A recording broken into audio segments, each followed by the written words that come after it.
Thank you. Cut slated. And action. Wow, Getting Real with Phina is back. I just got real with Phina. The multi-talented and beautiful Phina returns back on our screen with a bang. I heard she went back to get a degree in media and TV production in Canada. Really? Wow.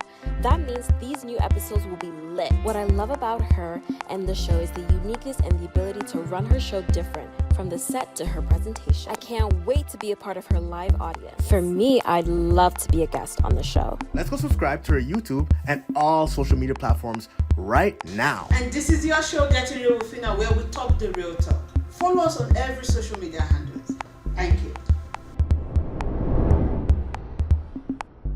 Now let's talk the real talk. Left or comprehended, a bit lost and partially hopeless in the act of capturing a lover, Jodie Boyce quoted this statement in her article she titled, "Are Millennials a Loveless Generation?" Welcome to the very first episode of your show, Getting Real with Phina, a show where we discuss thought-provoking and controversial current issues with an amazing array of guests, but with different and unique intersectionalities. I am your host, Phina Martins. And on today's episode, we will be discussing a very important topic that has interested me, especially due to its prevalence in today's society. In the studio with me today, I have my beautiful, beautiful, beautiful Kylie, and I have Rocher, and of course, Boki. And today we are just going to jump into the discussion. And so my question is for the three of you, and the question is, where is your love life right now? Before we start to talk about all the problems that makes this generation a loveless generation. So who goes first? Maybe the one close to me, Kylie? Sure. So where's my love life right now? Yes. What love life? Oh my God, this is beautiful. I am the host here, Kylie. Right. But your love life. Right. So for me, I'm about like 6'2.5", 6'3" feet tall. And I'm a model and an actress. So like already being a model and an actress, it's hard to date because you're always on the go. You don't have like your job is all over the place. You're always going to events and parties and talking to different people. So it's hard to find somebody that supports that in general. Then you have me being as tall as I am, like 6'3", and finding a guy who can handle that is also difficult, especially in Toronto. Like we don't have as tall guys here. I know you're from Nigeria, so you're probably like, you go. But we have all the tall guys. Yeah. So yeah, it's kind of difficult for me to date. I usually have to revert to online dating, and I hate online dating because it's just, I don't feel it's organic. It's not like, I can't tell my kids like, oh yeah, me and your dad, we met in like a romantic story kind of thing, you know? So that's kind of where I am, just going on these dates, and a lot of guys in my age, they don't know even how to date. And they're just like, what do you want? They ask me, what do you want to do? And I'm like, you asked me out, like, and then we just revert to going for dinner, and that's so boring. Like I want to go horseback riding, I want to go rock climbing and do all these spontaneous things. But before I ask Rocher and Boki about their love life, where it is right now, you said something that really broke my heart now. You said you're 6'3", tall, beautiful. Obviously you're pretty, a model and everything. Common sense would have been, oh, this is a pretty girl. Every young man out there will be running after you. Well, see, thinking about dating a model and actually dating a model are two separate things. Wow. Because, well, one, like a lot of guys are actually intimidated by it because of the beauty. Rocher? Yes. Is that true? I can't speak for everybody else. I can only speak for myself. Okay. I guess like businessmen or men in like those kind of fields, like they don't see it as like a real career. So they just say, like, they automatically think when they see my social media, I look you would not imagine me being like this in real life. Like on my social media, I look like kind of almost like mean because like in the modeling pictures, I'm always like, you know. Yeah. So they don't realize like I have a university degree and like I do volunteering and all these other things, and like I like to, you know, have fun with my friends. Like it's like also the social media paints this picture of me of somebody who I am not. Wow. Yeah. But are you saying the social media paint the picture of you, or it is the picture you paint on the social media? Yes. Because it is what you want people to see. That's what we see of you. Mm-hmm. Anyway, Bookie, where's your love life right now? Well, right now I'm single. I haven't dated in quite a few years. I've been focusing on career and also just trying to figure out how to better improve my personal life. And I've been open to online dating in the past, but similar to what Kylie said, I absolutely hate it. I feel like it reduces somebody to just their image, and in like a split of, I think the average time somebody spends on somebody's picture is like a few seconds. So it's really hard to really grasp who a person is judging based on how they look.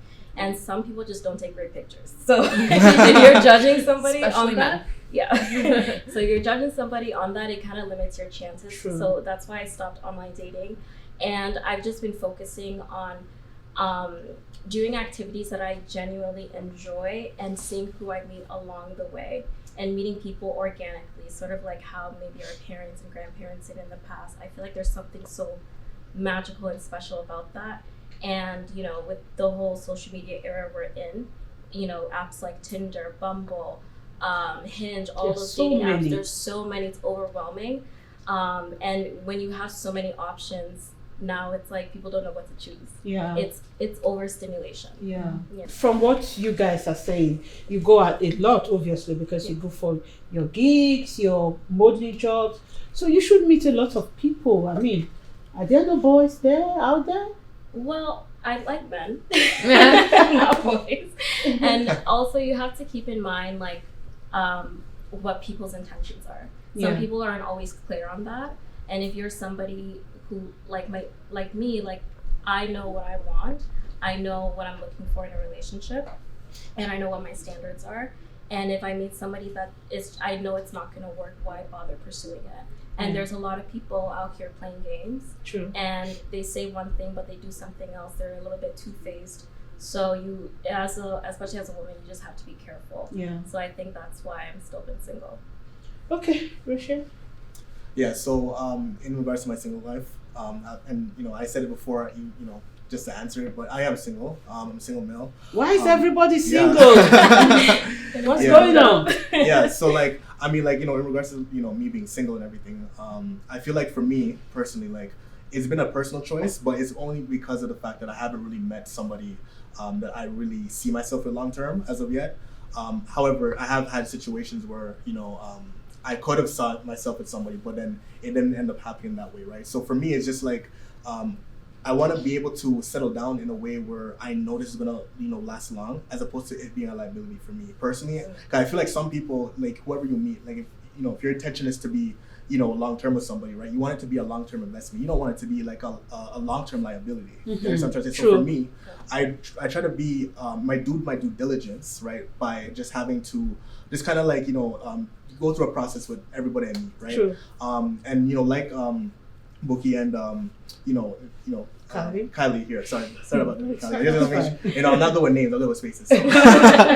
Yeah. So like for me, it's like I always try to make sure like my interactions are organic. Like for me, like like I think we've all, you know, been on dating apps and all that type of stuff or whatever, but it's not organic at all. It doesn't really give much of a nice love story as an example. True. So for me, like I want to be able to like, you know, tell somebody like, yo, like I met this person at a grocery store, I met them at the mall, or wherever the case may be, or I met them at some function or the airport, wherever that may be, right? So I feel like the interaction has to, for me at least, be somewhat magical in a way.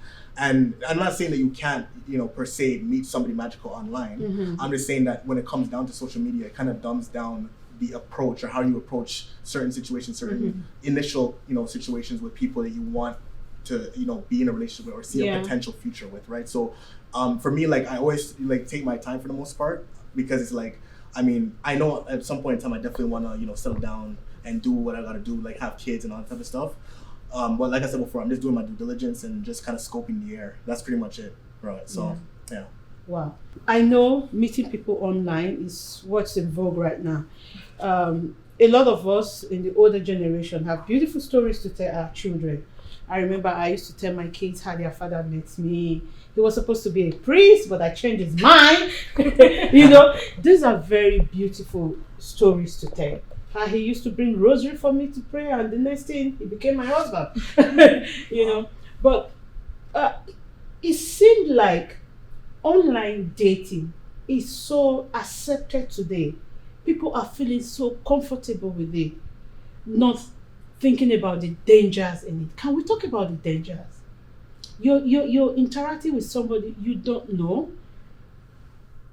If I'm chatting with you online, I can tell you I'm beautiful and this, and the next thing you see me, I'm almost 50, but I could lie to you, I'm just 20. You're not seeing me. I can lie to you. I can tell you what you want to hear. What do you think about the dangers of online dating? I would say maybe, either Kylie or Bookie, because I mean, they can maybe speak to the dangers more than me, because I'm not, I'm but more, it can also be dangerous for men. It could. Yeah, it could. Yeah. So it can be dangerous in the sense that you have fallen really in love with this person. That's dangerous too. Danger doesn't only mean somebody's going to stab you or something. You can fall in love, really in love with this person, and somebody else comes. I mean, that's dangerous. Yeah. I think you just have to look out for the red flags and learn about them. Like, I know for men it's a little bit different, but right away, like if she's asking you for money, like that's a huge red flag. Like you haven't even met her. For women, like we always have to be careful. Like I'm hard to kidnap because I'm so big, but like we always have the back of our mind, like what if he drugs us and does some bad things to us. So what I sometimes do if I get like a sketchy feeling, I just ask him to like FaceTime or call. Sometimes I get DMs from like guys in other countries and I'm like, okay, well, I need you to send me a verification picture. Like you're going to get a fork, you're going to hold it in your right hand, you're going to hold out your pinky and you're going to do like this kind of sign or something in the mirror and send that to me. So I know like this is actually who I'm talking to. And then if that goes, I like, now send me your ID. So if we're going on a date, I send my ID to my friend, I turn my location on and I take a picture of the license plate. Wow. So so it's a lot of work. Yeah. Yeah, but Bookie, you have something to say? Yeah, on top of like this whole protocol process before you go on a date with someone, I think the most thing that worries me is like it's so easy to show a representative of yourself online. True. And it's very easy to be emotionally manipulated by it. True. So when feelings are invested, it could cloud the way you see red flags. True. So that's one of the worries that I have when it comes to online dating, on top of all the safety precautions you gotta take. Yeah. Before we go further, I should have asked this before this time. I want to know your ages, just for the record. Yeah. I just want it for the record, so people don't say, "Oh, I know you don't look 12." But the world is so funny today. People are like, "Oh, what are you?" Pick up. Okay, yours. Okay, so for the record, I just want to know your ages, so that we know what we're talking about. Okay, Okay. Sorry. Okay, I'm in my early 20s. Okay.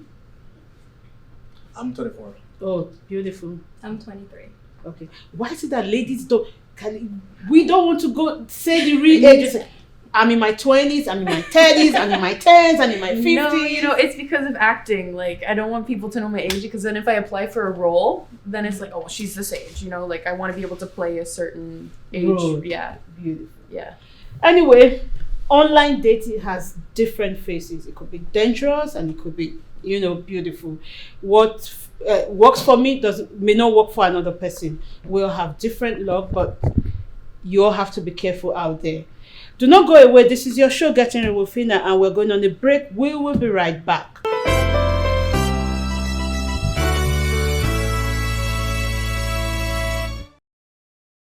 Welcome back to your show, Getting Real with Phina. Before we went on break, we were discussing the topic: are millennials a loveless generation. And I am asking again, are you guys a loveless generation?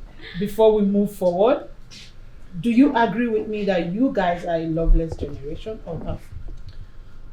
Okay, so I would say it could be yes and it could be no, right? It all depends on, I would say, the intentionality of whosoever is trying to date and, trying to enact a relationship with somebody, right? So it all depends on who the individual is. I shall say that there is a lot of influence, right, per se, primarily, in my opinion, personal opinion, social media, right? And also, like, in any time, in any generation, you're gonna have people adapting to new kind of concepts, new approaches to different things and whatever. It's not like, it's not the 60s anymore as an example, where we recall on, the romanticization of certain ways you meet people. For example, you go on dates, when it comes down to the, car movies as an example, right? It's not the same like how it used to be, right? From what we used to see in the movies and what we used to grow up seeing, right? So I feel like yes and no.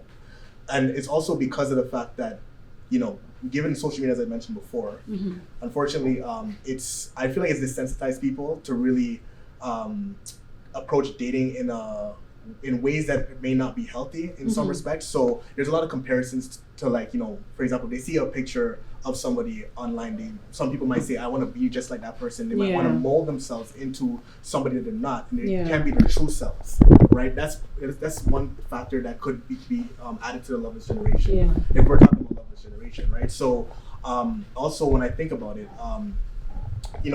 with the whole, like, image comparison and all that kind of stuff, you have people might look up to the wrong people as well, right? So when you look up to the wrong people, right, and you idolize the wrong people, right, you might end up not receiving healthy relationships or be looking for the wrong relationships. And I feel like some people need to model certain things or certain relationships that they would more admire. For an example, people in their family who are married, as an example, or people who have had long-term relationships, healthy relationships, and that, right? So I feel like some people need to kind of look up to the right people and not the wrong people. And I feel like social media has desensitized people to look up to the wrong things when it comes to image comparisons of themselves and others, as well as other stuff compared to, like, other people's relationships and idolizing other people's relationships, right? So I feel like you have to kind of look at the relationships that you would want for yourself. Whatever you want to see in yourself, you have to ask advice from other people who have had successful relationships. And I can see Buki wants to, like, bro, it's okay, stop there, I want to say something. So Buki, please. Yeah, on top of comparing ourselves to other people, I also feel like social media, it definitely made us a little bit more selfish, in the sense that I feel like a lot of people, they go into relationships thinking, what can I benefit from this person? It's very transactional, like a business deal. I remember going on dates and, talking to men, and it kind of sounded like that. And it just made me really uncomfortable, because I don't look at it as like I'm signing a contract with you. What is that? So I feel like everybody's in it for their own, like, selfish, not everybody, but, like, there's a group of most people, of the time, like, what their own selfish reasons. And I really feel like social media really heightens that. As much as it's important to think about, ourselves and, putting our well-beings first, I feel like we became really less empathetic towards others, and that kind of affects the way we show love and love other people. So that thinking about ourselves, being in our own little bubble, in our own selfish little bubble, thinking how we can benefit from others, it doesn't stem from a good place. And Kali? So I believe that love still does exist in this generation. It's just a lot harder to find. Our population has dramatically increased over the years, yet valuable connections and intimate connections have decreased. Partially due to technology, I would say the majority due to technology, is because, like these two were saying, if we see, like, one thing wrong with the person, we're just gonna be like, oh, on to the next. I can just go on an app on my phone, swipe, oh, I have a girl in my bed within 10 minutes. Wow. So I think it's a lot harder to find, and we are becoming more and more selfish as humans, or we always were selfish. We're just seeing it come more to light now. Wow. Yeah. All right. We will be back again.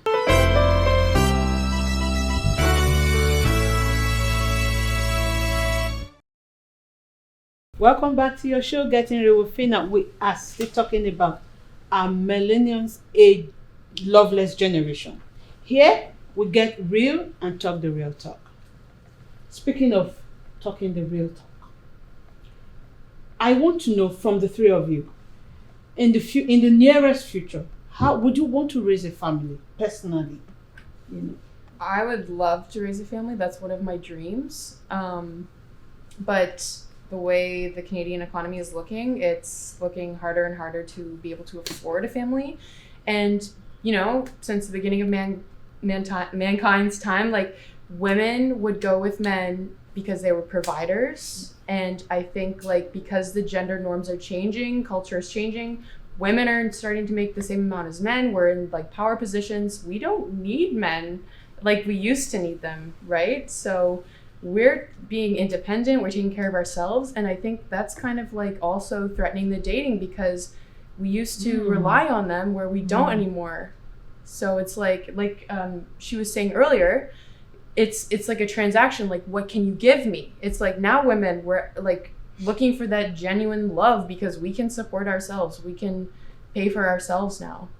But do you think we still give men or boys that privilege of the husband privilege or the man privilege, where, just like you're saying, where we allow the men to provide everything for us?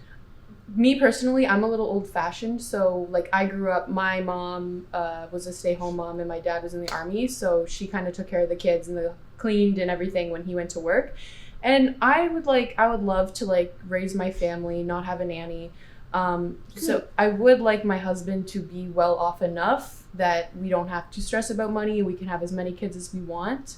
So to me personally, like, that is, like, income still is important. And, like, going back to what we expect on first dates, like, if a guy just takes us for a walk or something, we might not take them as seriously because it doesn't look like he wants to invest in us. Mm-hmm. But I also understand from the men's perspective, because he doesn't want to invest in a woman he barely knows anything about. Yeah, he might not even see her again, right? Yeah, true. So I can see, Ro, you're shaking your head. Because I can relate to it. I would say, like, definitely, like, when it comes down to the, dating, but I definitely will come back to that. But when it comes down to raising a family, right, I do want to raise a family personally, right? And that's one of the things that, even in my household has been talked about, like, when you're gonna, bring home somebody, introduce them to us and stuff like that or whatever, right? And the thing is, what I think about it, right, I'm like, yeah, like, I do want to at some point in time, right, bring home somebody for sure, but I'd have to make sure that person's the one. You understand what I'm trying to say? So because, like, I feel like I have to take my time and, and as I said previously, I want to, go through a stage of processing, right? Like, just kind of vet certain, people as to, like, what their intentions are, right? And just to see, like, do they really want to be with me long term or short term? And that's all depends on my emotions about them as well, right? So if I feel very deeply about somebody, right, I just know I'll definitely put in the effort, right? So when it comes down to, family planning and all that type of stuff, if I meet somebody I can really see a future with, then that's the time I'll put in that kind of work. Because I feel like when you really truly,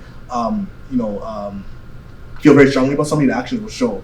And then what happens is that eventually enough, that will lead to other things. Like, for example, you talking about marriage, the future, kids and all that type of stuff, especially if you can see yourself having kids with this person. And, especially when it comes to marriage and everything, you want to be able to ensure that this person is not going to not only waste your time, but also is not going to, like, for example, divorce you. Because in divorces, right, especially in this Western world, right, there's a lot of losers on both sides, right? True. So, like, and especially if the man is, like, the recipient of divorce, right? And I'm talking from a single man standpoint. I'm not talking as a man that from a man that is married or has been married. I've never been married, but I've seen. We know. I just have to put it out there because like, I don't want to speak on something I've never personally been through. Sure. However, I've learned from the experiences of other people. Unfortunately, they've been financially they've been depleted, right? So for me, like, as a younger person, it really scares me, right? I'm very concerned as to, like, who I'm ending up with. I want to make sure, like, this person is not going to do that, as an example, right? So I have to really go through a certain process with whosoever I meet and just make sure that, they are the one, as opposed to, the one that's going to screw me over, right? Yeah. So. Boki? Yeah, I definitely do see myself having kids one day. As far as the number, I don't know. but getting married and having kids, that's for sure. With the economy, like what she said, it definitely is a major issue for a lot of people in our generation. Can we afford to have more than one Well, child? don't you think it's the internet that's making you guys scared of the economy? Because the internet makes you feel you have to wear this, you have to do this, you have to live a large life or something. I don't know. I'm just asking. No, it's when I go to the grocery store and I see strawberries are $12 and I'm like, holy crap. Yeah. There is an aspect of that, but also just with inflation, what's going on, like things are a little bit expensive. So as far as how many kids you want, that's something you have to put in perspective. True. And on top of that, who you decide to have kids with. You know, I think there was a point where it seems so casual to get pregnant and have a baby, but I was going to discuss about the baby mama and baby papa issue. We'll get to that. But that's such a sacred thing to get married with someone, to have somebody's child. Like that is one of the highest honor you can give a man as a woman, to bear your own kids. And whether you love that person or not, or whether you're with them or not, you're stuck with them for the rest of your life because you guys exchange DNA and you have something to show for that. So for me, I hold that so sacredly and I take that very serious, and that's why I'm taking my time when it comes to picking the right partner and also procreating with them. Very good. We will go to the baby mama. Yes, but before then, I'm thinking the pandemic, the COVID-19 pandemic. Do you think or agree that it also contributed to this loveless generation thing, or was it there before the COVID-19? Something? I think it was there before. But I think COVID made everything a lot worse. Yes. The fact that we are so invested in, you know, our devices and technology, and it really diminished that human interaction. I think that COVID-19 really affected our generation the most out of everyone, because of that limited human experiences we had. You know, a lot of us, age range, let's say, 18 to 24 or 5 or whatever.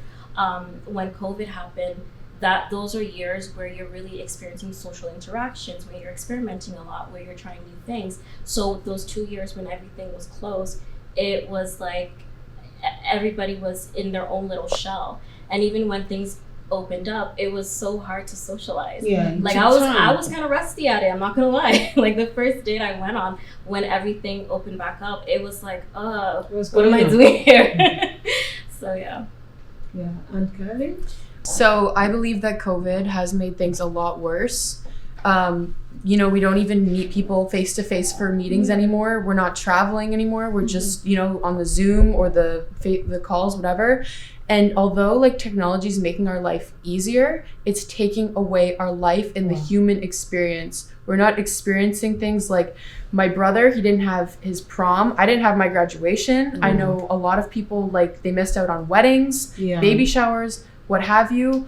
I think it's really important that we realize that technology and being online is like being in a different world. It's not the real world. It's not this world. Like we're not present.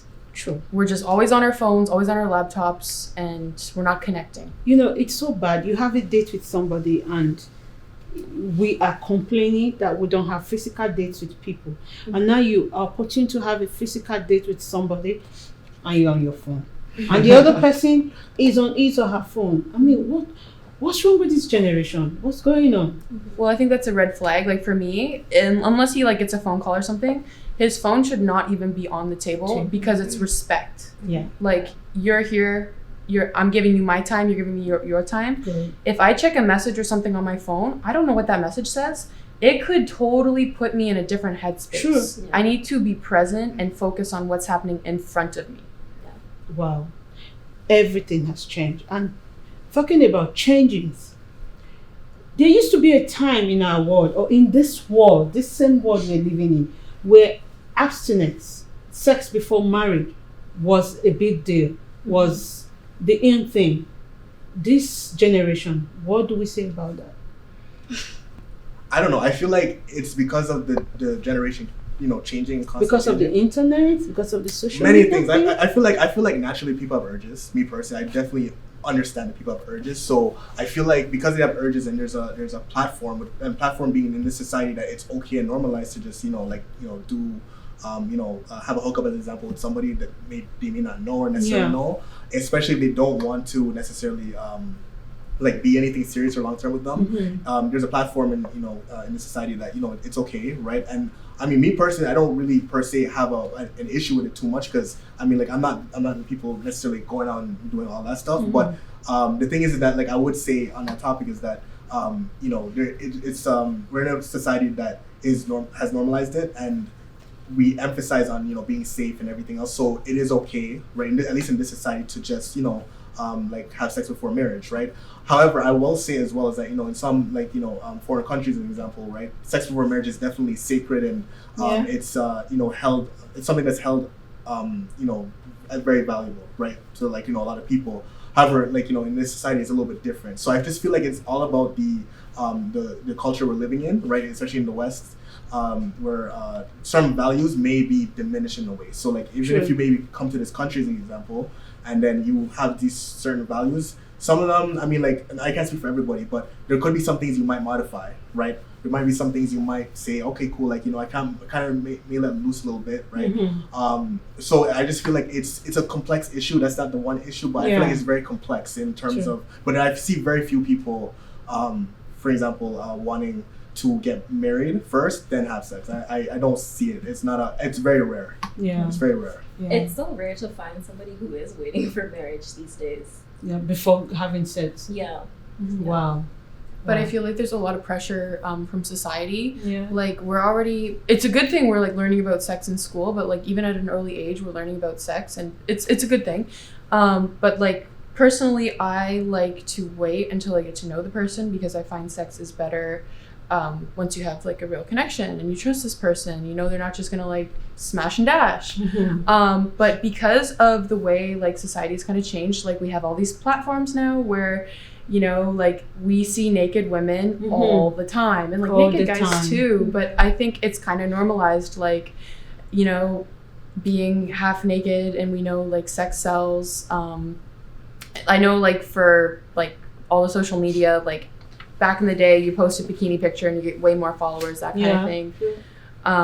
But yeah, I like to wait, but I totally don't judge anybody who has one night stands. Yeah, I know we're not trying to judge anybody here. I'm talking about,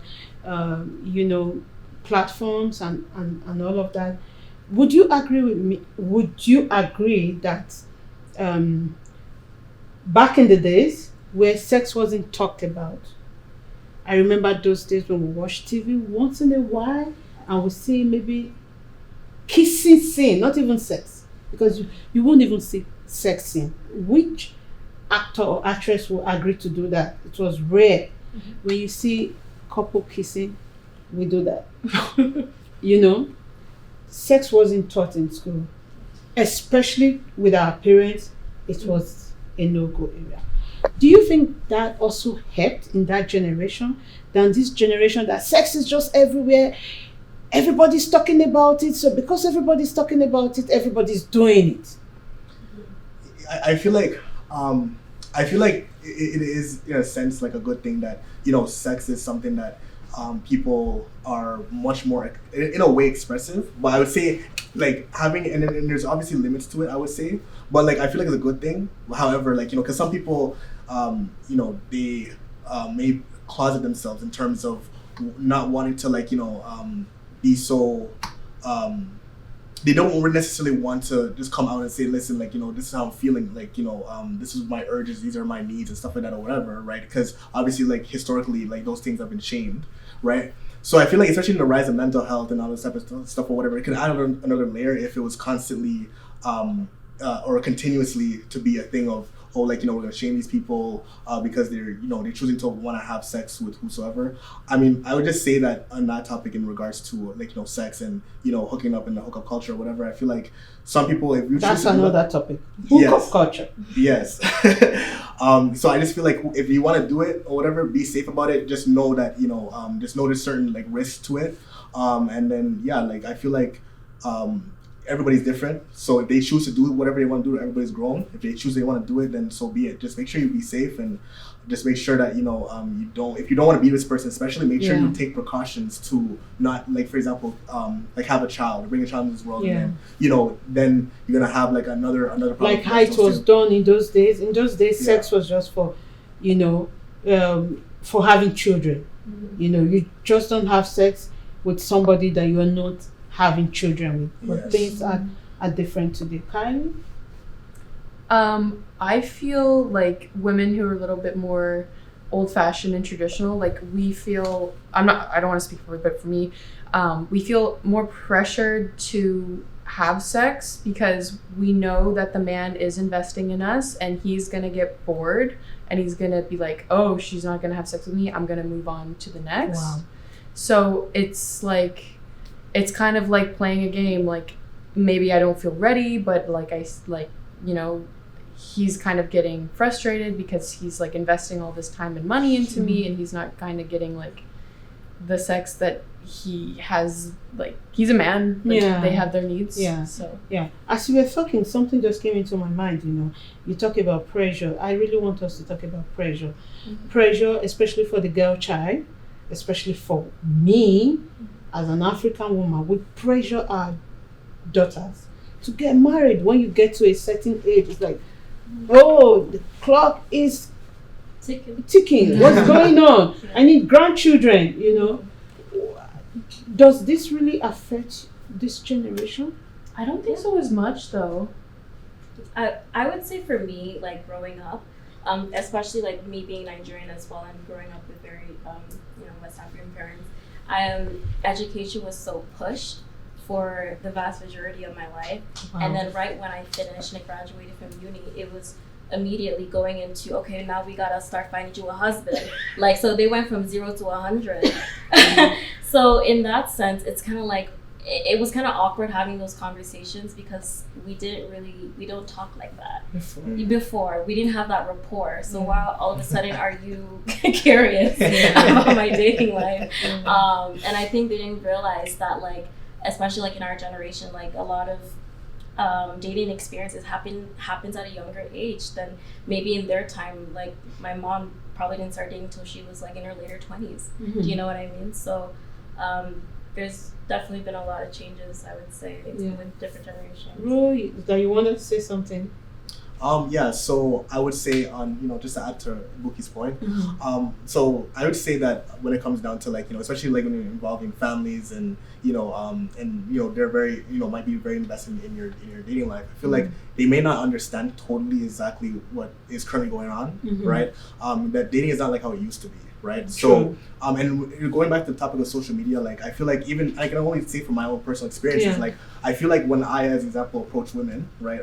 When I approach women in the real world, not the social media world, but when I do approach women in the real world, some of them, like in my experiences, right? Like I haven't said some experiences where like some of them appreciate it. However, there are other experiences where, like, you know, sometimes I may be getting a cold shoulder. So like sometimes it could be like, you know, they may not have been interested or like whatever the case may be. I truly believe sometimes they're not really expecting it, because the thing is that like I feel like some of the people have told me as well, like, you know, not everybody does this nowadays, right? Like I try to be different from everybody else, so I don't want to constantly keep messaging somebody and you know, on social media. So yeah. Before I ask my last questions, you talk about dating in the olden days. In the olden days, there were no datings. There was just arrangement. It's what you call today matchmaking. These parents admire this family.